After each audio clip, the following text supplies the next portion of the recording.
So hello new viewers. तो आज के व्लॉग में हम जा रहे हैं प्राइम मिनिस्टर्स म्यूज़ियम। तो गाइस अभी हम टिकट काउंटर से टिकट ले ली है। हम तीनों की 1050 पड़ी है टिकट ऑफलाइन। मैं आपको रिकमेंड करूँगी कि ऑनलाइन ही करना।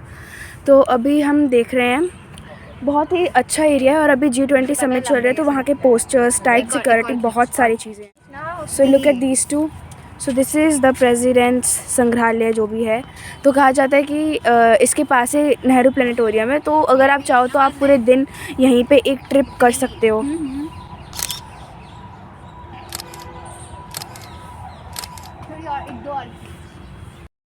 सो यहाँ पे बहुत अच्छा नेचर है। So if you are coming to this place, यहाँ पे आपको फैमिली टाइम बहुत अच्छे से मिल सकता है। You can spend very peacefully.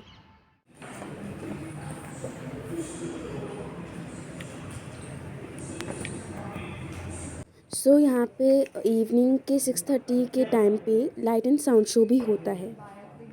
सो ये एक ऐप है जो आपको डाउनलोड करना पड़ेगा यहाँ की स्लाइड्स देखने के लिए। तो I will recommend you to bring headphones with you.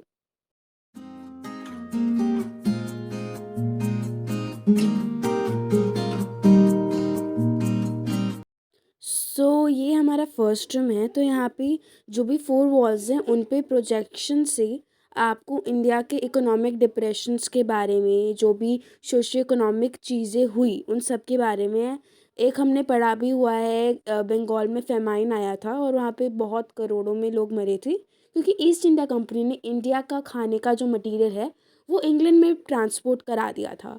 तो बहुत सी ऐसी चीज़ें हैं जो हमारे हिस्ट्री से, हमारे पास से लिंक करी थी।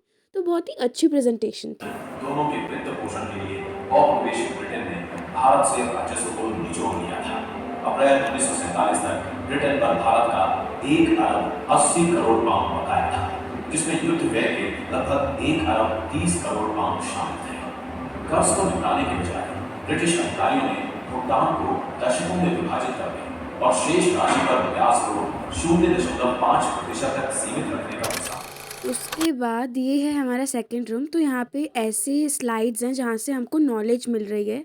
तो बहुत ही अलग अलग टॉपिक्स हैं, जैसे DPSB का एक टॉपिक है, directive principle policies, fundamental rights, state policies क्या रही हैं, क्या अमेंडमेंट्स रही हैं। ऐसी कई कॉन्स्टिट्यूशन पॉलिटिकल रिलेटेड चीज़ें हैं। जैसे यहाँ पे एक कॉन्स्टिट्यूशन की स्ट्रक्चर है।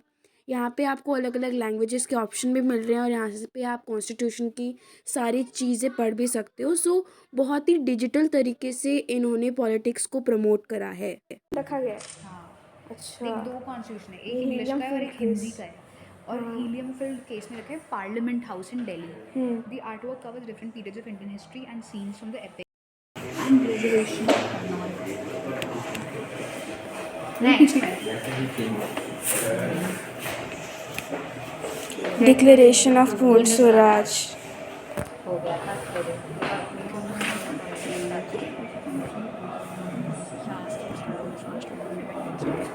Lahore session 3 versus 1999 resolution was promulgated. Okay, Rigveda और कौटिल्य क्या chosen by people and their power contained by assemblies. Okay, so foundation of Indian democracy. So there were many Janpadas, Ganaghas, republic in ancient India. सो यहाँ पे अलग अलग language में constitution का cover page हमको देखने को मिलता है और अलग अलग स्लाइड से हमको नॉलेज भी प्रोवाइड करी जा रही है। तो यहाँ पे एक बटन है जिसके थ्रू डिफरेंट डिफरेंट स्लाइड्स आती है। जैसे मैंने 2 प्रेस करा तो ये स्लाइड सेकंड पावर पॉइंट पे आ जाएगी जहाँ पे यूनिवर्सल एडल्ट फ्रेंचाइज का टॉपिक है। तो मैंने जो भी बटन मैं क्लिक करूँगी उस टॉपिक पे स्लाइड आएगी और डिजिटली हमको वो topic समझाएगी। So even though he or she is not a member of either the House of the Parliament, nor he or she is still in the Parliament to attend its its meeting. फिर भी everything representatives of the union territories. तो ये constitution की copy है basically. Nice, pretty one. तो basically 12th से definitions जो हमारी फंडामेंटल राइट्स के हैं वो शुरू हो जाती हैं और 13 में इनके डेरोगेशंस बताए जाते हैं। एक्चुअल में 14 से ही शुरू होता है, बट क्योंकि 12th से डेफिनेशन डेरोगेशन शुरू होते हैं, we say that the rights are from article number 12 to 35। Prime Minister का what है? Flexible federation. Name of God, so affirm that I will bear true faith. Allegiance. True faith and allegiance to the Constitution of India as by law established that I will uphold. Okay. Political science बहुत अच्छा subject है। हमने नेपाल से political science में masters किया है 5 years अगो। Political science ने world के उत्कृष्ट बेहतर सिस्टम के अध्ययन किया जाएगा। तो पॉलिटिक्स इज सबसे ऊपर नीति है, वो नीति के स्टडी सबने करना चाहिए। Thank you sir. Anti defection law है। लॉ में ये कह रहा है कि अगर आपके लेजिस्लेचर से कोई भी ग्राउंड ऑफ डिफेक्शन आता है और one political party to another, तो जो एंटी डिफेक्शन लॉ है it will be passed by the parliament. ये 52nd अमेंडमेंट है। तो इंश्योर करता है that the party member does not violate and mandate of the party. In case he does, he will lose his membership of the house. Constitution as a living document. This is the first amendment act. तो ये जो constitution था इसमें first amendment हुआ था bye prime minister Jawaharlal Nehru. Mini constitution क्या है? The amendment में जो हमारा था 42nd अमेंडमेंट, इसमें जो कॉन्स्टिट्यूशन था इसमें इम्पोजिशन करा गया था इमरजेंसी इन 1975 का, जो बेसिक राइट्स को कर्ब कर रही थी। इस अमेंडमेंट से सब्सटेंसिव चेंजेस आए कॉन्स्टिट्यूशन में, including the preamble, 17th schedule और 53 आर्टिकल, जिसको हम मिनी कॉन्स्टिट्यूशन कहते हैं। यानी कि 17th शेड्यूल 53 आर्टिकल में जो बेसिक राइट्स कवर हुए थे ये मिनी कॉन्स्टिट्यूशन है। सो अब हम जा रहे हैं upstairs to cover up the rooms जिसमें जवाहरलाल नेहरू रियली सच में रहा करते थे और उनके लाइफस्टाइल देखने और बाकी चीज़ों को एक्सप्लोर करने। सो this is one of the partition का पूरा हिस्ट्री। ये है क्लोथिंग आइटम जो श्री जवाहरलाल नेहरू जी पहनते थे। These are 2 cricket bats, swords with gold plated, sandalwood baton और श्री नेहरू जी की स्टिक्स। तो अभी projector partition of India. More people were displaced from their homes during partition of India.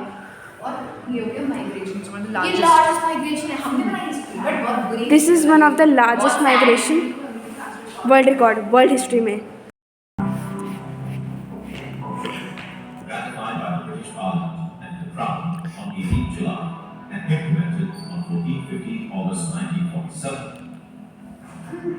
The Act also published Muslim League decided to join Pandit Nehru's cabinet. तो ऐसे projectors हैं जिससे बहुत अच्छे से एक्सप्लेन होता है सब कुछ। तो अगर आप पॉलिटिकल साइंस का स्टूडेंट हो या फिर आपको इंटरेस्ट है, यू शुड कम, बहुत अच्छी नॉलेज मिलती है।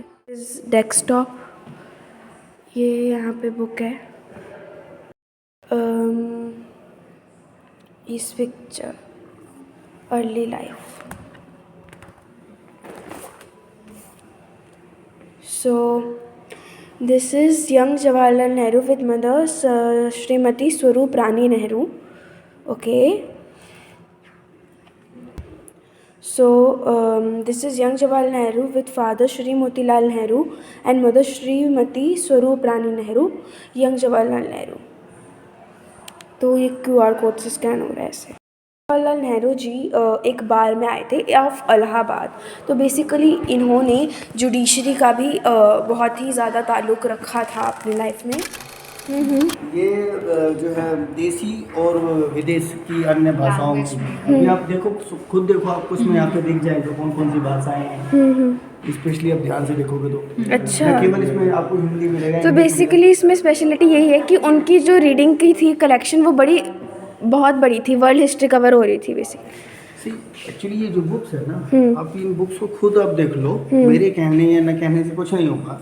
आप खुद देखिए, अब जब एक एक बुक्स को देखेंगे तो उससे आपको आइडिया हो जाएगा कि ये बुक्स ऑलमोस्ट जो है हिस्ट्री को कवर करती है, वर्ल्ड हिस्ट्री को कवर करती है। और दूसरा ये न केवल हम हिंदी में देख पा रहे हैं या इंग्लिश में देख पा रहे हैं, ये देखो आप ध्यान से देखेंगे तो ठीक है, ये देखिए, ठीक है, देख लेंगे तो ये आप देखो उधर संस्कृत भी आ गया, ठीक है, इंग्लिश भी आ गया, तो ये कई सारी लैंग्वेजेस हैं। और उसमें अगर और अभी आगे इधर इधर जब जाओगे जब डीपली, तो आपको फॉरेन कंट्री की भी लैंग्वेज इधर देखने को मिलेगी, क्योंकि हम भी जो है ना भूल जाते हैं, इतना देख नहीं पाते हैं कौन से रैक में है, ये ध्यान से मेरे को नहीं दिख रहा था, क्योंकि जब स्पेशली किसी चीज़ को ढूंढते हैं तो मिलेगा नहीं।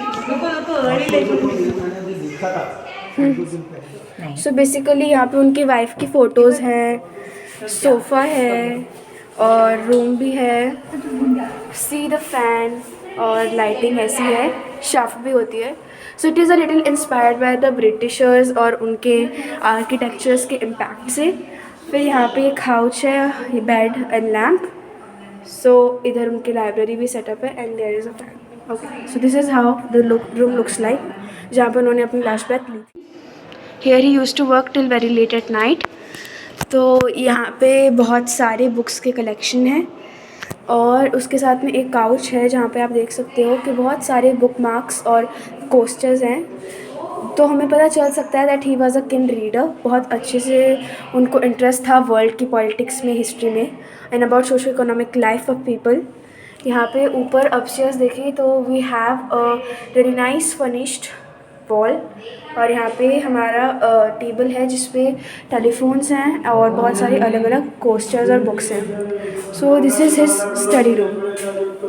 तो कुछ ऐसा स्टडी रूम दिखता है। Sitting room is a little, यहाँ पे बहुत सारे एंटीक पीसीज भी रखे हुए हैं ऑल ओवर वर्ल्ड, क्योंकि वो सेवा दल में भी वॉलंटियरिंग कर चुके हैं। So he has a really nice collection of antique pieces. वो बोर्ड पे है हमारे बहुत अच्छी आर्ट।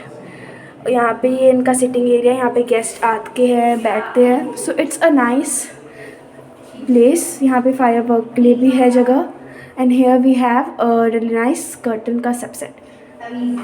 सो यहाँ पे एक नया बना है प्राइम मिनिस्टर्स म्यूजियम। इधर आओ सब। तो अभी इसके पार्ट 2 में हम उस नए प्राइम मिनिस्टर्स म्यूजियम को एक्सप्लोर करेंगे। तो ये था पुराना वाला जवाहरलाल नेहरू। तो अभी हम जा रहे हैं मेन स्पॉट पे।